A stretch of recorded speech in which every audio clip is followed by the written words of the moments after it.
இயேசு கிறிஸ்துவின் நேற்ற நாமத்தில் என் அன்பின் வாழ்த்துக்கள். பிரியமானவர்களே, கடந்த வாரத்தில் அருமையானவர் என்ற தலைப்பில் நாம் பார்த்தோம்.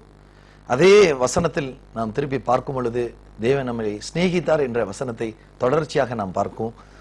எசாயா 43 அதிகாரம் 4 வசனத்திலே, நீர் என் பார்வைக்கு அருமையானபடியினால் கனம் பெற்றாய், நானும் உன்னை சிநேகித்தேன்.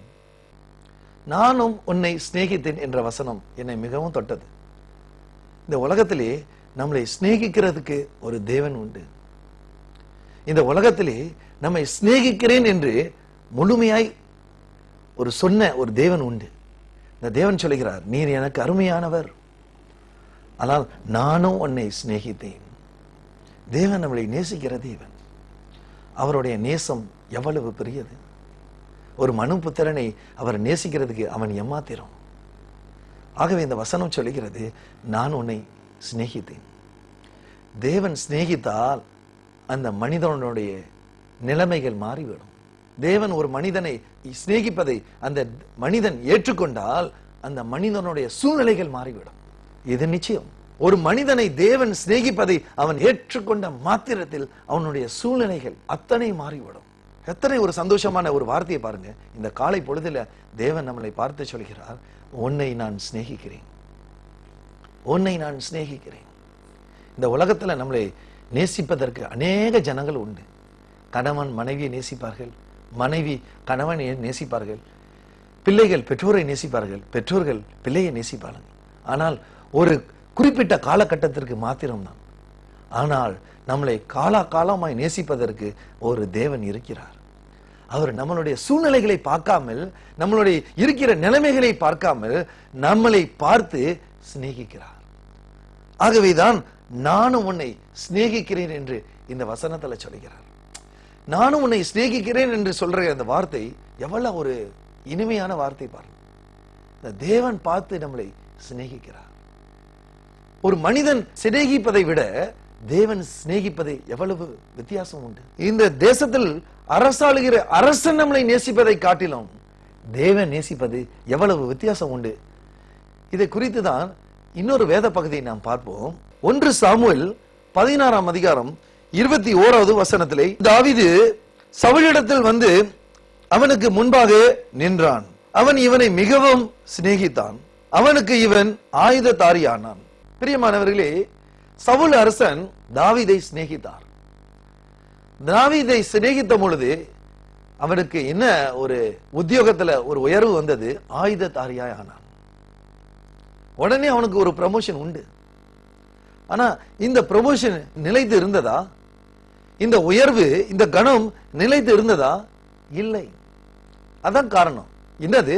மனுஷனிடத்தில் வந்த ஒரு உயர்வு பாருங்க, எப்பொழுதும் நிலை உள்ளது அல்ல. நிலையில்லாத ஒரு உயர்வு. ஒரு ராஜன், இஸ்ரவேல் தேசத்தை ஆளுகிற ஒரு ராஜன் சவுல் தாவீதை பார்த்து சொல்கிறார், நான் உன்னை சிநேகிக்கிறேன் என்று அவனை உயர்த்தினார். ஆனா சில காலங்கள் கழித்த பிறகு என்ன நடந்தது? அவன் கொன்று போடுவதற்கு தாவீதை தேடினான் என்று வேதம் சொல்கிறது. பார்த்தீர்களா மனிதனுடைய சிநேகிதம்? மனிதனுடைய சிநேகத்தை பார்த்தீர்களா? ஒரு ராஜன் சிநேகிக்கிறதை பார்த்தீங்களா? அவனுக்கு ஏதாவது ஒரு ஆதாயம் கிடைக்குமானால் அந்த மனிதனை உயர்த்துவார்கள். ஒரு மனிதனிடத்தில் ஒரு ஒன்றும் எனக்கு ஒரு எதிரும் நோக்குதல் இல்லாதபடி எனக்கு ஒன்றும் பயனில் இல்லை என்றால் அந்த மனிதனை உயர்த்த மாட்டார்கள். இது இந்த உலகத்தில் வாழ்கின்ற ஒவ்வொரு மனிதனுடைய சூழ்நிலைகள், ஒவ்வொருடைய மனிதனுடைய மனப்பக்குவங்கள். ஆனால் தேவனாய கர்த்தர் பார்த்து சொல்கிறார், நான் அவனை சிநேகிக்கிறேன், நான் அவனை சிநேகிக்கிறேன். தாவீது ராஜாவை சவுல் கைவிட்டு விட்டார். ஆனால் தேவன் தாவீதை கைவிடவில்லை. தேவன் தாவீதை சிநேகித்தார். அது மாத்திரமா? சவுல் மாத்திரம் அல்ல, சவுலுடைய குமாரனாகிய யோனதானும் தாவீதை சிநேகித்ததாக வேதத்தில் சொல்லப்படுகிறது. வாசிப்போமா? 1 சாமுவேல் 20 அதிகாரம் 17வது வசனம். யோனதான் தாவீதை மிகவும் சிநேகித்தபடியினால் பின்னும் அவனுக்கு ஆணையிட்டான், தன் உயிரை சிநேகித்தது போல அவனை சிநேகித்தான். யோனதான் தாவீதை சிநேகித்தான். யோனதான் சொல்கிறார், தன் உயிரை சிநேகித்தது போல தாவீதை சிநேகித்தான். எப்படி சிநேகித்தானா? தன் உயிரை சிநேகித்தது போல, தன் உயிரை சிநேகித்தது போல தாவீதை சிநேகித்தான். வசனத்துல சொல்லுகிறது மிகவும் சிநேகித்தபடியினால் என்று சொல்கிறது. ரொம்ப சிநேகித்தார், ரொம்ப நேசிச்சன் என்று சொல்கிறது. மிகவும் சிநேகித்ததனால் தன் உயிரை போல சிநேகித்தான் என்று சொல்கிறது. ஆனா நடந்தது என்ன தெரியுமா? தன் உயிரை போல சிநேகிக்கவில்லை. யோனதான் தன் உயிரை போல சிநேகிக்கவில்லை.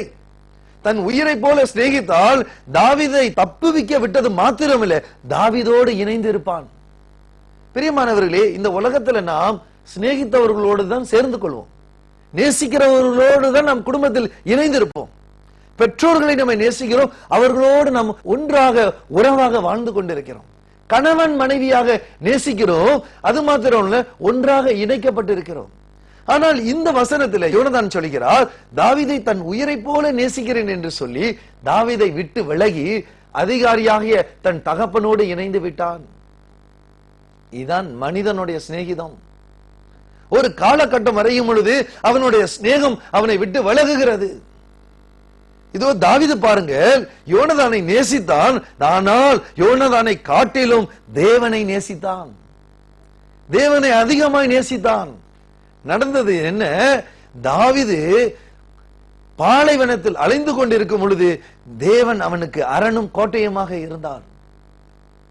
யோனதான் தன் தகப்பனை நேசித்ததனால் தன் தகப்பனை பெலிஸ்தர்கள் அவனை கொல்லும் பொழுது யோனதானும் சேர்ந்து மரித்து விட்டான். காரணம் ஏன்? தன்னை சிநேகித்தனோடு இணைந்து இருக்கவில்லை. ஆகவேதான் மனிதனுடைய சிநேகிதனுக்கும் தேவனுடைய சிநேகிதக்கும் பல மைல் வித்தியாசங்கள் உண்டு. பல ஒரு தீர்மானமாய் சொல்லலாம், பல வித்தியாசங்கள் உண்டு, பல ஒரு உயர்வான ஒரு கட்டங்கள் உண்டு. ஆனால் ஒரு மனிதனை தேவன் சிநேகித்ததை அவன் ஏற்றுக்கொண்டால் அவன் மனுஷன் இல்லை, அவன் தேவனுடைய புத்திரனாய் மாறுகிறான். ஆகவேதான் வேதம் சொல்கிறது அவன் தேவனுடைய மனுஷன்.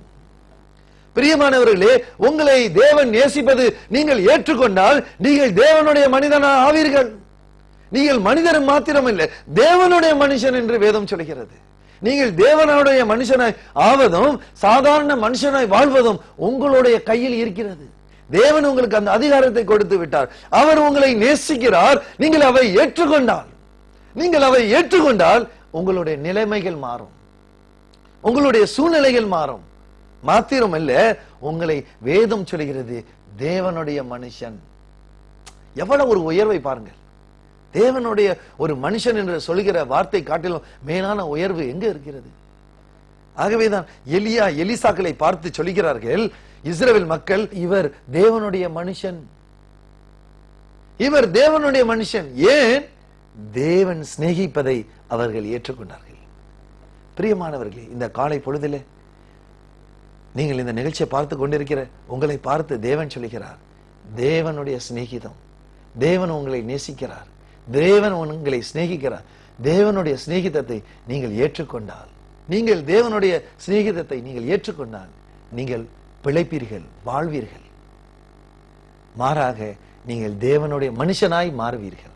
யோனதான் தாவீதை சிநேகித்தார், ஆனால் இறுதி வரை சிநேகிக்க முடியவில்லை. சூழ்நிலைகள் இறுதி வரை சிநேகிக்க முடியவில்லை. காரணம், தன் தகப்பன் நீதிமான் அல்ல என்பதை அறிந்திருந்தும் சிநேகித்து அவரோடு அவர் இணைந்து இருப்பதினால் மரித்து போனார். பிரியமானவர்களே, தேவனுடைய சிநேகத்தை ஏற்றுக்கொண்டு அவரோடு இணைந்து வாழ்வீர்கள் என்றால் நீங்கள் பிழைப்பீர்கள், நீங்கள் வாழ்வீர்கள். ஆகவேதான் நாம் அநேக வாகனத்தோடைய மேஃப்ளட்லயும் அந்த வீட்டு டோர்கள் எல்லாம் எழுதி வைப்பார்கள், Jesus love you, God's love you என்று எழுதிப்பார்கள்.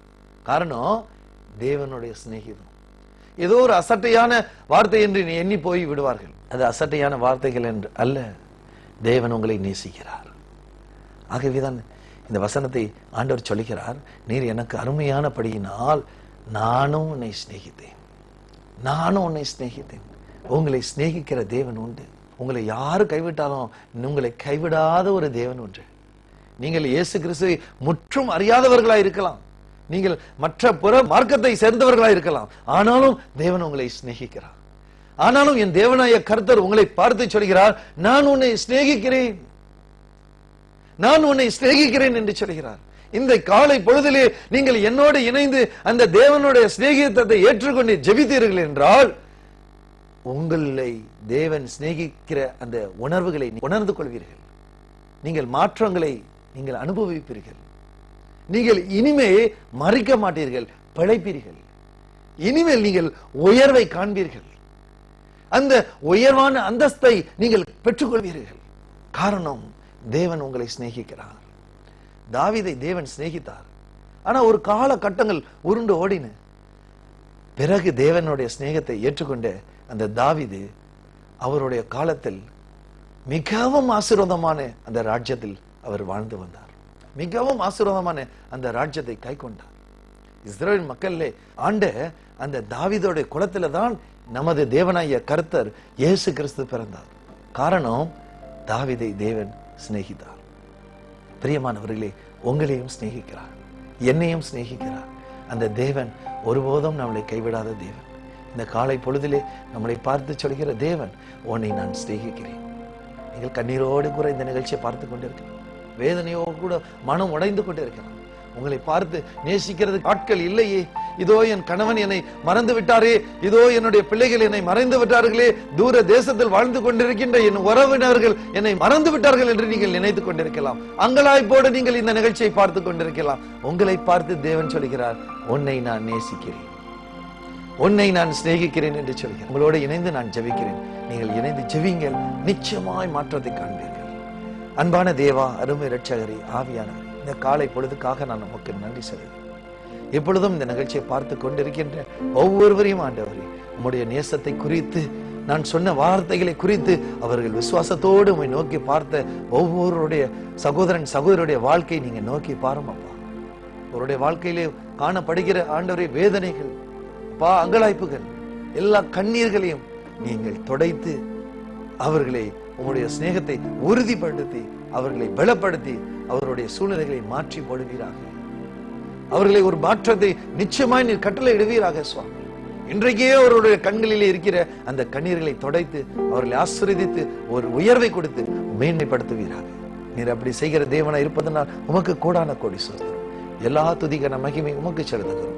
இயேசு கிறிஸ்துவின் இணையற்ற நாமத்தில் ஜெபிக்கிறேன் பிதாவே. பிரியமானவர்களே, நிச்சயமாய் உங்களுடைய சூழ்நிலைகளை மாறும். நீங்கள் பெற்றுக்கொண்ட ஆசீர்வாதங்களை எங்களோடு தொடர்பு கொள்ள மறவாதீர்கள். கர்த்தர் தாமே உங்களை ஆசீர்வதிப்பாராக. ஆமென். அன்பானவர்களே, எங்கள் ஊழியத்தின் வாயிலாக மாதந்தோறும் எழுப்புதல் நற்செய்தி கூட்டங்கள், முழு இரவு ஜெபங்கள், வாலிபர் நற்செய்தி கூட்டங்கள் மற்றும் வெள்ளிதோறும் உபவாச கூட்டங்களும் நடைபெறுகிறது. உங்கள் ஜெப தேவைகளுக்கும் மேலும் ஆலோசனைகளுக்கும் நீங்கள் எங்களோடு தொடர்பு கொள்ள வேண்டிய முகவரி: சுவிசேஷகர் சகோதரன் ஆல்பர்ட், தொலைபேசி எண் 0095141425, இமெயில் albert@gmail.com.